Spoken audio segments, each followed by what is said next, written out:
See this article. The team structures aren't working. Let's apply team topologies. How can we structure the team and how can we structure it right? So the book Team Topologies Organizing Business and Technology Teams for Fast Flow explains about this. Team structures is a divisive issue. There have been big controversies over team type. Let's look at this first and let's see how team topologies can help us move forward. Controversy versus teams. There are two kinds of teams: component teams versus feature teams. The component teams include front-end team, back-end team, or database teams, which are responsible for the specific tasks. Feature teams take the vertical slice of skills. That means feature team includes UI, backend, and database teams in their own part. Another controversy over teams. Do we need dedicated DevOps teams? Or should we never have a DevOps teams? Should the knowledge of DevOps teams lie within the DevOps teams only? Where does DevOps teams fit into the teams? See,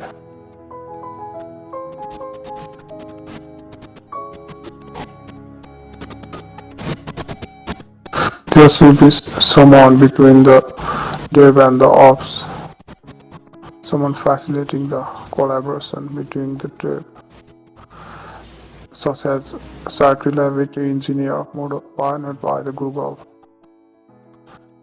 In SRE model, the SRE team supports the software production and they can accept or reject the software that meets their needs. So when team topologies is applied to dev teams, how can we divide the teams? How can we divide the software so that the programmers can focus their specific tasks and divide the load to different teams? So the team topologies helps to provide a template. See, so there can be only strongest relationship between the small number of people. As the team gets larger, it gets difficult to keep track of.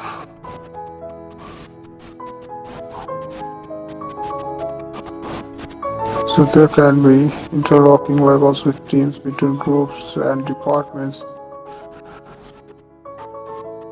So our individual team can be focused, not requiring more than 15 people, but it's how we divide up the work. We can divide the teams based on the business domain bounded context, regulatory compliance, their location, risks, performance levels, technology, and the user personas. The team structure affects software being delivered and needs to reflect the software we want to be delivered. So what types of teams?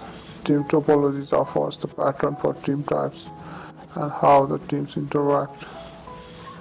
Platforms for team types, stream-aligned teams and the platform teams. How can teams be enabled?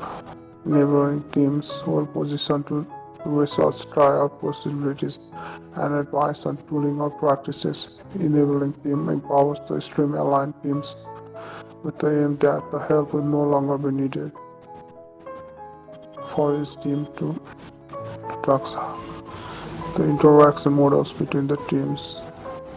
Collaboration as a service, facilitating. So let's revisit the controversies.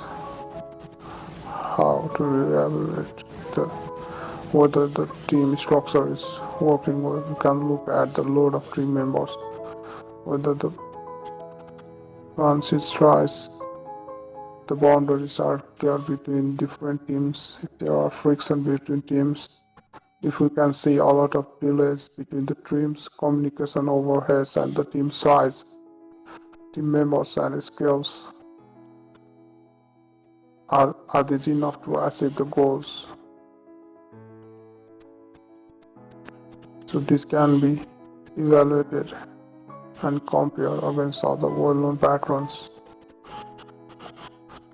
Applying the team topologies is meant to provide clear patterns that are straightforward for teams, which are easy to follow and interpret.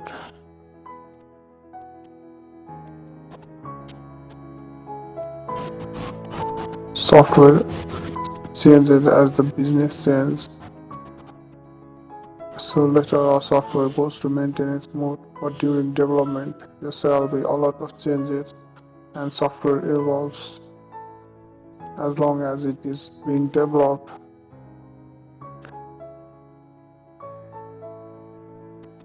So friction between teams may not be a structural problems, might be single problem, or maybe a dysfunction within a team can originate from interactions with other teams, as it can originate within the team. I hope you learned something. Thank you for saying this.